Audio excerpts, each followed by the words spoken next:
Assalamualaikum warahmatullahi wabarakatuh. Selamat datang di Suara Mercy. Larut dalam duka,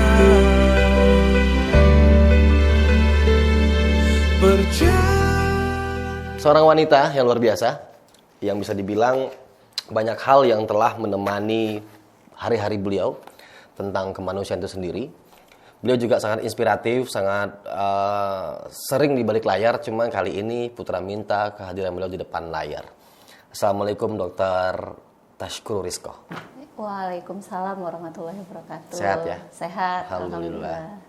Gimana selama perjalanan PPKM ini kan pasti cukup sibuk? Iya, lumayan ya. Karena kemarin waktu saya sendiri kan dokter penyakit dalam ya. Jadi kan memang salah satu yang paling banyak kelimpungan nih waktu COVID lagi naik-naiknya. Ya, jadi sudah mulai turun ya, udah mulai agak bisa lebih santai lah. Apalagi ada program yang dokter harus tangani, Iya, kepalai, iso mantaunya. Iya, benar. Nanti kita akan kupas tentang iso mantau, karena beliau yang akan menjelaskan pentingnya isolasi mandiri itu, tapi harus terpantau. Nah, sebelum itu kita akan kupas juga, dokter, ini kita singkat, cepat, padat. Apa yang terjadi di sini? Oh ya, ini waktu saya PTT di Papua ya, sekalian saya memang jadi penanggung jawab klinik di di Mercy Papua ini, khususnya di Sorong. Nah, ini namanya kampungnya dulu Kelalin 4. Jadi 4. iya, jadi Kelalin. Kelalin. Iya, Kelalin 4. Jadi ini sebenarnya tempat tinggalnya waktu itu masih darurat gitu. Jadi mereka ini penduduk asli Papua, tadinya tinggal di dekat bandara ya, cuman karena mungkin ada perluasan dipindahkan ke tempat ini, ke Kelalin 4 ini ya. Suasananya memang waktu itu sangat gini ya, seperti ini, menyedihkan seperti ya. ini ya. Iya. Nah, ini ngapain? Kok bisa sampai sini, dokter? Iya, karena kan Mercy itu salah satunya semboyan ya mungkin ya. Kita itu memang menolong the most vulnerable and neglected. Jadi yang paling rentan dan yang paling bukan tertinggal, tidak terjangkau secara iya, mungkin. Benar. Tindakannya nggak bisa cepat. Iya, Akhirnya butuh kita yang iya, kesana gitu ya. Benar. Jadi ketika ada ini ya kita ikutlah berperan berkolaborasi ya di sana untuk membantu kampung ini, khususnya untuk kesehatan. Tahun berapa ini? Itu tahun 2014. 2014. Iya. Ramai yang berangkat. Yang di Papua dokternya saya sendiri, ada 2 orang sih, tapi kalau kita datang ke kampung ini kita ganti-gantian. Karena harus ada yang standby kan di klinik kan. Oke. Terus selalu melihat atau memantau kesehatan mereka. Iya, itu jadi memang kita ada waktu, misalnya seminggu itu kita 2 minggu sekali kalau saya tidak salah kita ke sana pengobatan. Kemudian kalau misalnya berbarengan sama puskesmas misalnya imunisasi, kita pengobatan. Oke. Langsung pembagian sembako juga Ramadan. Iya, jadi kalau ada Ramadan nih kan kebetulan memang kampung ini tuh Muslim ya mayoritasnya ya. Jadi memang tidak ada tempat ibadah. Jadi waktu itu kita kumpulkan donasi lah sedikit demi sedikit, akhirnya kita bisa sama-sama untuk bangun musola di sana, sekolah juga gitu, bersama rekan-rekan mahasiswa dari Universitas Muhammadiyah Sorong juga ya waktu itu. Berapa lama waktu itu habis waktu untuk? Waktu saya datang sih memang bangunannya udah ada rangkanya ya, tapi kadang lantainya yang belum ada gitu. Berarti Mercy udah nyampe duluan, atau memang itu belum ada Mercy saat itu?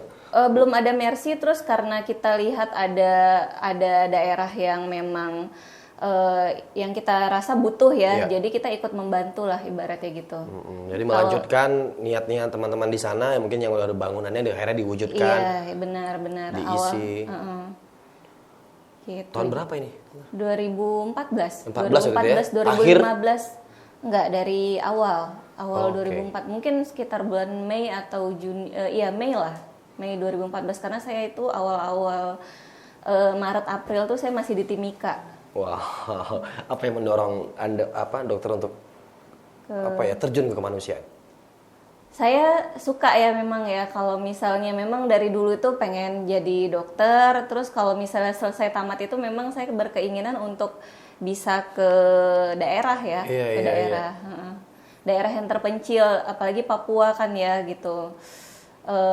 Yang jauh, yang mungkin saya dengar banyak cerita-cerita senior-senior yang di sana gitu. Ya walaupun memang berat ya sehari-harinya, tapi menyenangkan, banyak cerita lah gitu. Banyak cerita. Iya. Ini kan ada wanita nih, dokter, terus keluarga gimana waktu berangkat sini ke situ?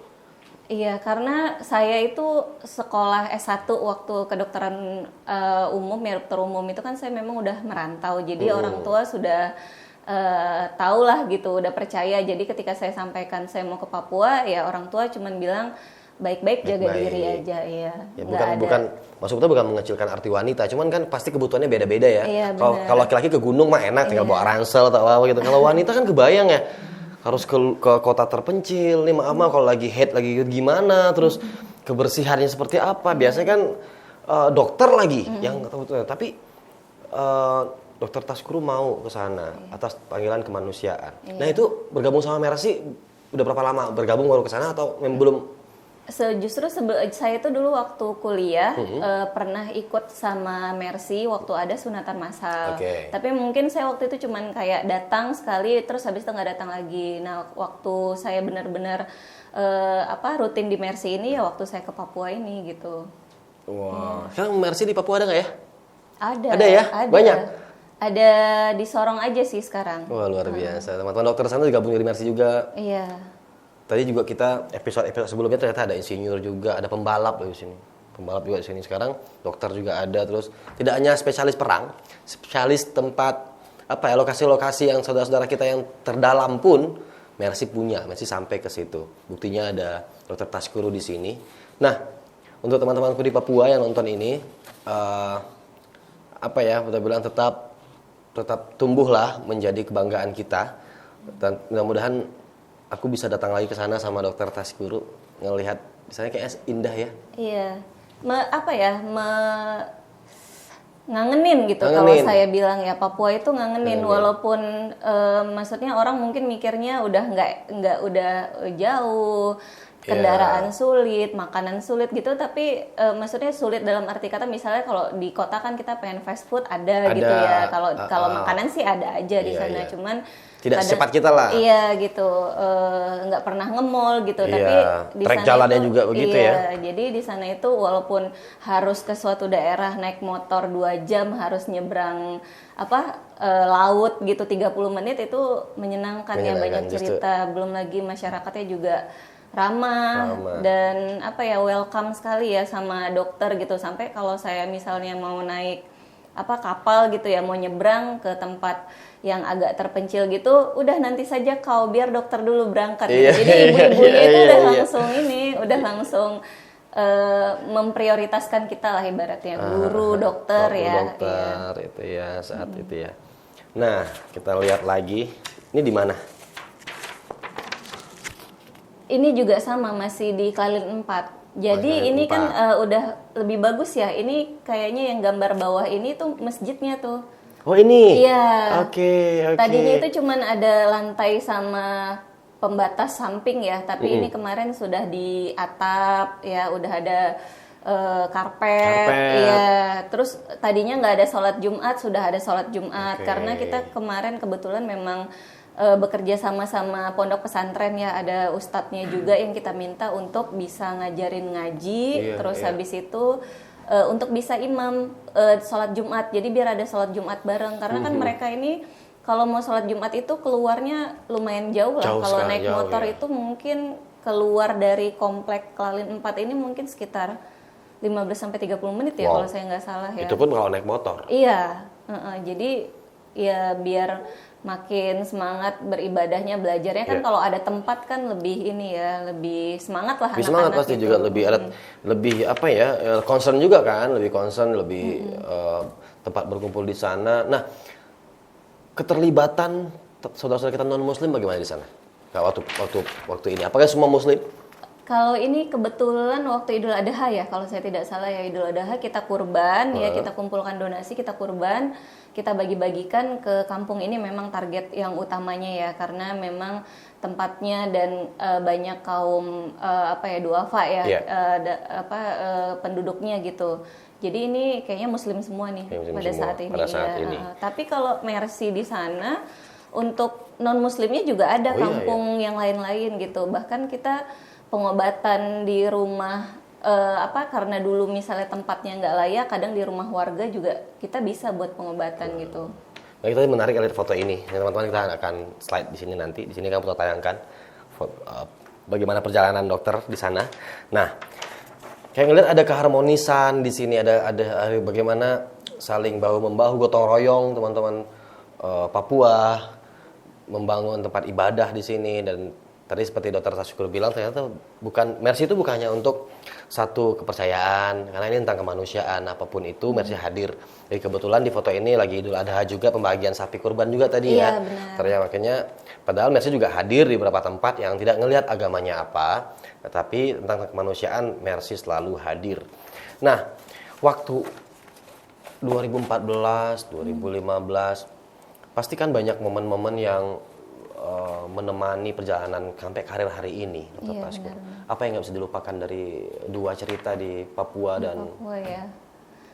Di Papua itu ya perjalanan waktu mau ke daerah terpencil ya. Saya itu pernah perjalanannya yang harus naik motor, kemudian waktu itu jembatannya memang udah sangat parah ya. Dan sesudah lewat jembatannya itu kita naik katinting dulu, terus habis itu karena hujan jadinya tanahnya tuh kayak tanah berlumpur gitu, jadi harus pakai boots gitu, dan kadang kaki kita tenggelam gitu kan, itu kan itu bawa barang nggak tuh? Bawa obat gimana? Obat-obat di ransel. Jadi saya bawa ransel, kan kita kalau pergi selalu berdua, perawat dan dokter, jadi saya bawa ransel, perawat saya juga bawa ransel, kadang kalau ada tentengan ya ada tentengan juga gitu. Itu pakai boots, kadang kalau udah berat banget ya udah kadang kita nyeker aja gitu. Karena berat kan kalau udah Anda laki-laki juga saat itu jadi berubah jadi laki ya? Iya. Jadi kayak ransel obat, belum pakaian dan kebutuhan itu kan. Cuma berdua tuh. Iya, berdua. Boot. Iya. Naik motor bisa nggak?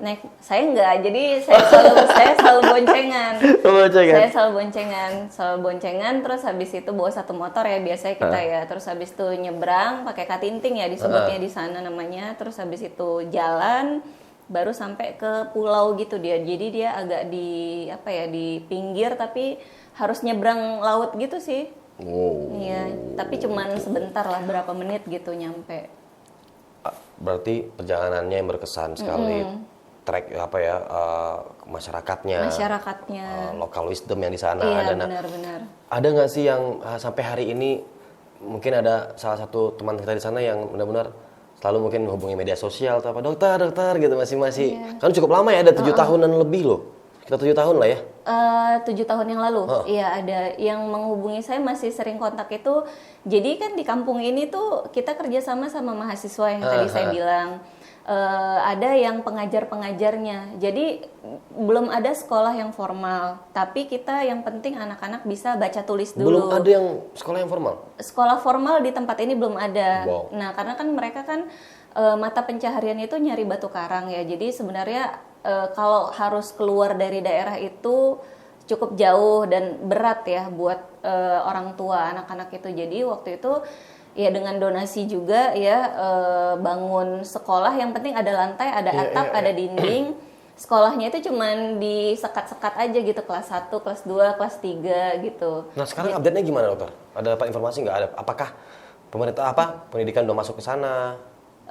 Kalau untuk saat ini sekolah formal udah ada di sana, saya belum tahu ya. Tapi kita bisa cross check kali ya di era Klalin 4. Iya. Karena itu cukup, jadi harus kita suarakan juga di suara Mercy ya, bahwa ternyata karena harus tuh, karena perintah konstitusi gitu, cerdaskan kehidupan bangsa ya, kalau nggak ada sekolah yang lain gimana kemanusiaan yang lain ke depan.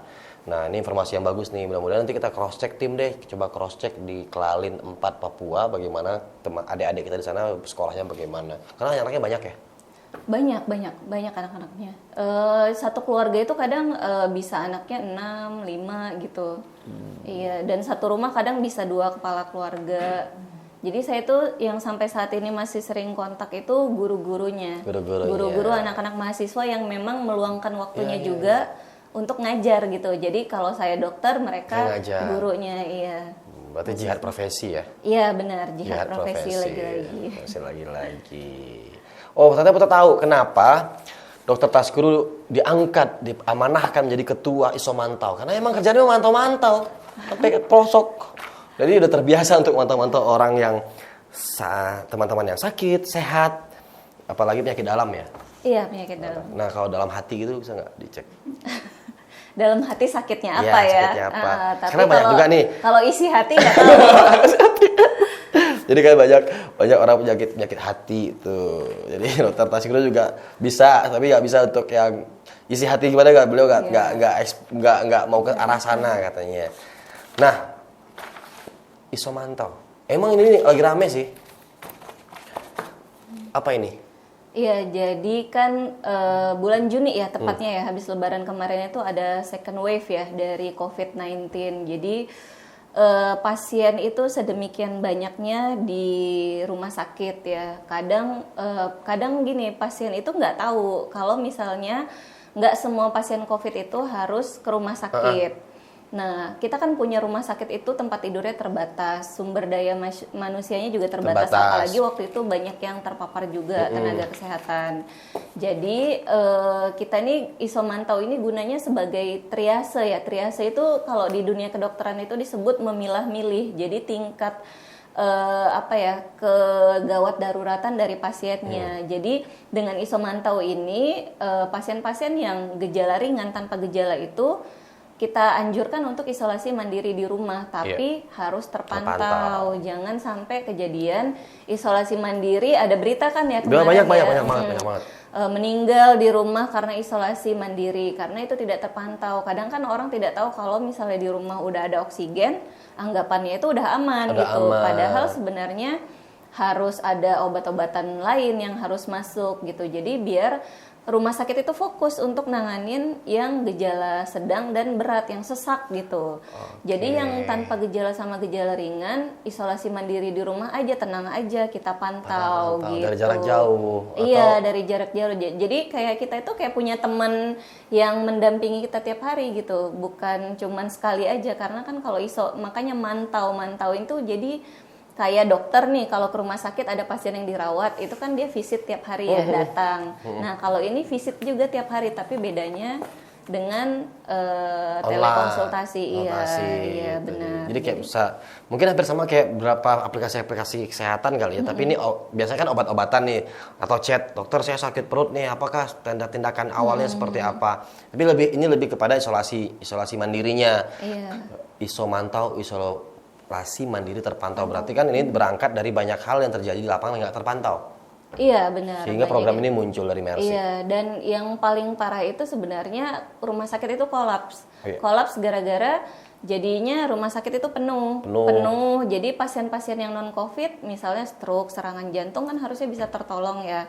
Karena penuh dia delay kan, karena penuh membludak, otomatis dia terdelay, jadinya meninggal. Padahal yang sakit tidak hanya COVID di sana kan? Iya, betul. Padahal pasien bukan hanya COVID gitu. Nah, ini kan kita memantau ya. Jadi nggak cuman dokter saya sakit, oh ya ini obatnya selesai gitu. Nah, ini kita dokter saya sakit, oke ini obatnya ini. Besoknya kita tanya lagi gimana hari ini kondisinya gitu. Kalau kondisinya misalnya makin jelek ya, misalnya kok hari ini sebelumnya nggak ada sesak, hari ini kok saya sesak ya dok gitu. Nah, berarti kita bisa nih menduga ya, maksudnya kalau misalnya dia punya alat oximetri itu lebih bagus lagi ya, yang di pulse oximetri yang untuk saturasi oksigen gitu. Kalau misalnya memang benar turun, jadi kita bisa cepat ke rumah sakit. Dan tindakannya juga jelas ya. Iya benar, karena kalau pasien sudah terlambat, bahkan misalnya datang ke rumah sakit saturasinya udah 70, 60, bahkan ventilator pun udah sulit. Untuk nolong.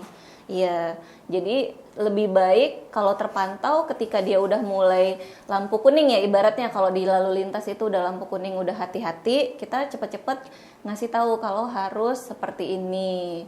Terus keluarganya harus ngapain gitu. Jadi fleksibel, kayak kita chat sama temen punya dokter gitu, tanya ini keluarga gue harus ngapain nih dok, keluarga saya yang kontak sama saya harus gimana, karena kan pasien itu kan pasti banyak ya pertanyaannya, bukan cuman sakitnya dia aja kan, kapan sih saya selesai isolasi, itu juga secara psikis juga akhirnya sangat benar sangat terbantu karena siapa sih yang nggak stres ya dengan pandemi ya. Orang yang sehat aja tuh rentan untuk jadi gangguan cemas, orang sehat apalagi yang sakit gitu kan. Saya setuju sih dokter. Kadang kan kita keluarganya misalnya Putra punya saudara atau kakak atau ada yang kena nih di rumah. Oke, isolasi mandiri nih.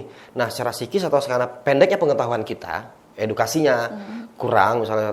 Terus kita bingung juga seolah-olah kita merasa bahwa kita mengasingkan yang sakit. Akhirnya kita nggak tahu tindakan kita yang sekitarnya mau ngapain. Secara psikologis kayak ngerasa ngasingin juga. Akhirnya psikologis dia juga makin turun, down juga. Akhirnya kayak COVID itu sangat menjadi tidak hanya mematikan secara virus misalnya, akhirnya ke psikis juga akhirnya down juga. Nah, mungkin Isomanto bisa membantu itu banyak hari ya, mencerahkan ini gitu. Ini didukung pemerintah nggak sih? Barang pemerintah nggak sih jalannya sama Kemenkes kita gitu? bekerja sama Dinkes ya, Dinkes. Jadi nanti kalau pasien-pasien yang kita pantau, kita laporkan ke puskesmas. Jadi nanti untuk keluarganya kan akan di tracing tuh. Nah, nanti keluarganya biar di PCR oleh puskesmas. Nah, nanti kalau misalnya udah selesai dari isolasi selama 14 hari kita pantau tidak ada masalah, kan dia butuh tuh surat selesai isolasi. Nanti puskesmas yang akan memberikan. Kita jadinya udah kolaborasi sama. Nah, ini kan ide murni dari Mercy nih waktu itu melihat apa yang terjadi di lapangan, apa keadaan di bangsa ini hari itu. Begitu Isomanto ini keluar, program ini, gagasan besar ini Isomanto keluar, akan dijadikan program nasional nggak? Kalau dijadikan program nasional mungkin itu kebijakan dari pemerintah ya, tapi belum ada ngomongin di situ. Iya, belum. Tapi setidaknya kalau dulu kan belum ada tuh yang telekonsultasi dari Kemenkes ya. Jadi mungkin dengan kita buat seperti ini dari pihak pemerintah juga sudah mulai membuat ya, mungkin tapi formatnya yang berbeda ya, karena kan kalau kita kan udah langsung berhubungan sama dokternya setiap hari gitu ya. Kalau dari Kemenkes itu kan melalui aplikasi platform ya. Sedangkan kan untuk menyikapi, kita juga nggak mau lama-lama ya dokter ya, maksudnya udahlah pandemi ini bisa berangsur jadi endemik dulu deh atau apa setelah. Tapi kita butuh program besar nih. Nah, mungkin ini solusinya sebenarnya kalau seandainya Isomanto tidak hanya Mercy yang ngerjain, yang terpanggil atau menjalankan ini, kalau seandainya kayaknya menarik deh, kayaknya jadi solusi bagus deh. Tidak cukup dengan aplikasi, tapi kita butuh touch langsung. Kita butuh tahu betul apa keadaan di sana. Akhirnya kemana-mana dokter. Contohnya di sini kelebihan vaksin, di sana kekurangan vaksin, karena nggak terpantau juga, ya kan. Nah, Putra mendorong sih untuk bagaimana program yang Mercy gagas ini bisa mengkontribusi untuk bangsa inilah. Jadi yang awalnya untuk Jakarta doang, sekarang kan udah menjawa nih, bahkan meng-Indonesia. Jadi kan Isomanto sudah teruji secara perjalanan, secara apa. Nah, mungkin ini bisa menjadi program yang bisa sama-sama kita jalan bareng deh mestinya. Jadi tidak hanya milik Mercy harusnya, jadi Mercy harus disupport juga. Menarik nih. Kebetulan dari relawan-relawan kita yang di Medan ya, contohnya sudah menjajaki juga nih ke Dinkes Kota Medan.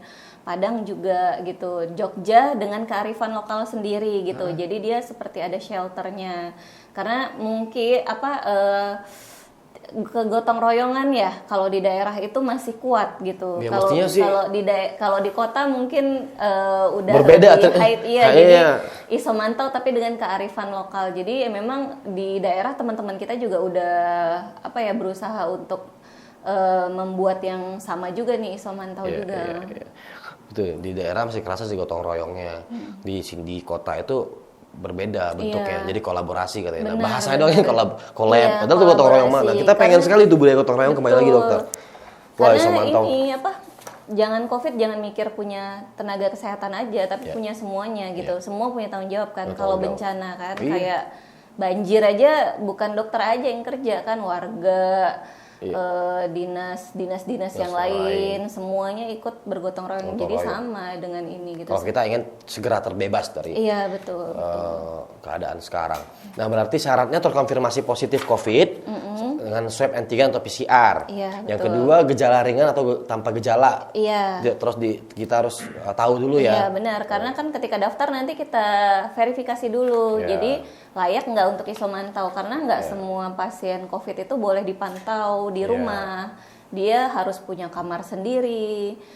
Terus kalau dia komorbidnya ternyata tidak bisa untuk dipantau di rumah, ya tentu harus di rumah sakit gitu.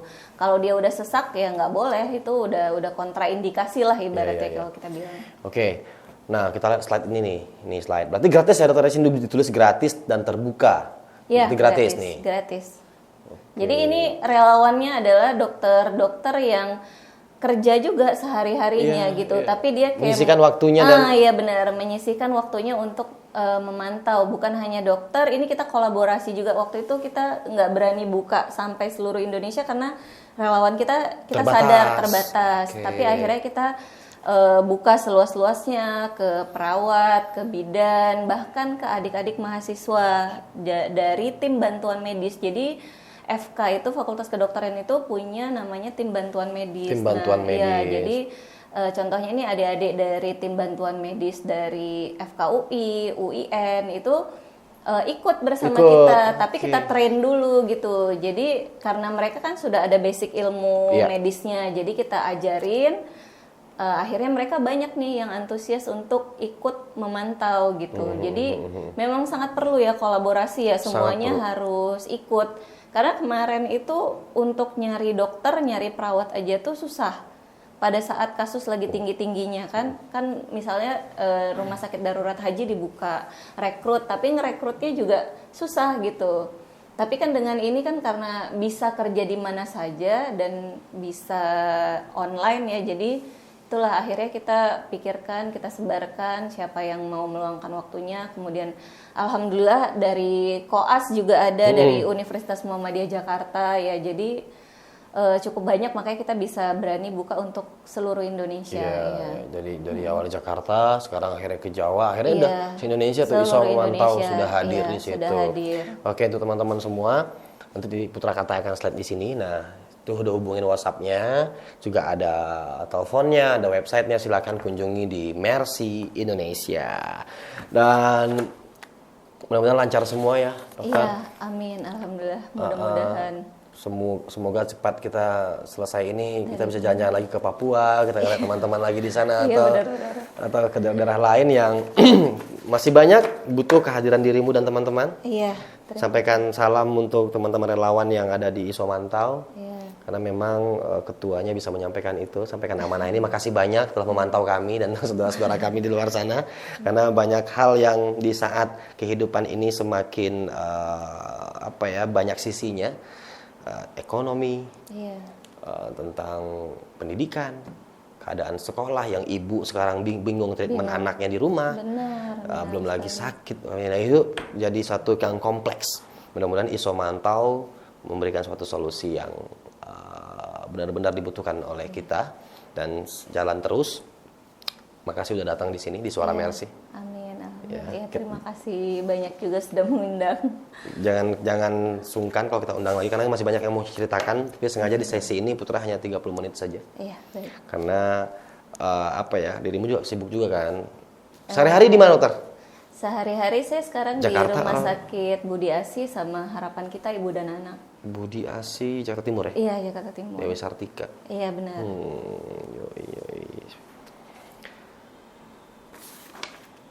Wah, ada tinggal scan barcode tuh di sini. Iya, yang mau berdonasi tuh Mas Putra, karena kan kita ini mau coba memperluas ya, jadi nggak hanya Isomantau, kalau bisa nanti pasien kita suplai obat-obatan dari Mercy. Terus kalau misalnya ambulans juga kan, tapi kan itu sebenarnya butuh dana ya, jadi kita buka open donasi untuk amanah kemanusiaan ya, ini ya namanya ya, untuk Isomantau. Nah, para teman-teman, silakan nanti Putra akan sampaikan rekeningnya, terus barcode-nya juga untuk kita sama-sama donasi, karena memang butuh suatu media untuk menyampaikan tepat sasaran sih apa yang kita mau donetkan ke saudara-saudara kita juga pengen tepat sasaran dong dok. Kita gitu kan nggak bisa ngasih ngasal-ngasal karena kita tadi bilang udah kompleks, ekonomi begini gitu. Kalau nggak ada yang dipercaya atau amanah. Nah, mudah-mudahan Isomanto adalah tempat yang paling tepat untuk amanah kemanusiaan ini. Sekali lagi dokter, terima kasih banyak udah datang. Sehat-sehat terus. Oke, ada yang mau disampaikan ke teman-teman? Silakan kameranya di sana. Teman-teman Papua atau dimanapun yang kangen atau apa?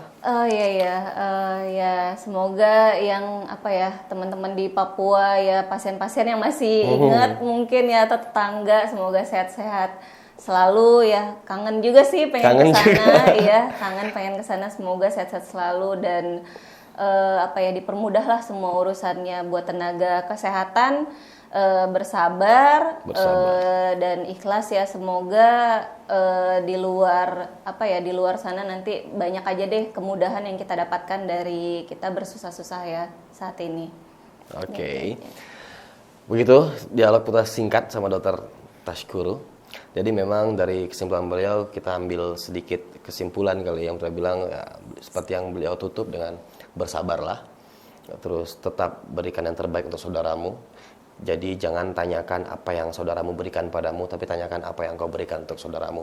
Jadi tetaplah menjadi pribadi yang memperhatikan, care, rendah hati kepada sesama, karena kita tidak tahu siapa nanti yang akan menggiring kita sampai ke titik akhir hayat. Jadi tidak jauh terlepas adalah saudara kita sendiri, sebangsa, seiman, setanah air, bahkan sekemanusiaan itu sendiri. Dan dari Dr. Tashkuru juga kita belajar bahwa apapun warna kulitnya, apapun jenis rambutnya, dia adalah saudara kita dan Mercy hadir untuk itu. Bukan untuk apa yang mengalir dalam agamanya, apa yang mengalir dalam darahnya, tapi selagi itu tentang manusia, tentang kemanusiaan itu sendiri, maka itu adalah kewajiban kita bersama. Dan dari Dr. Tashkuru juga kita melihat bahwa kesimpulannya wanita atau pria sama saja. Yang paling penting sejauh apa kita berbuat untuk sesama. Assalamualaikum warahmatullahi wabarakatuh. Sampai ketemu lagi di episode berikut di Suara Mercy.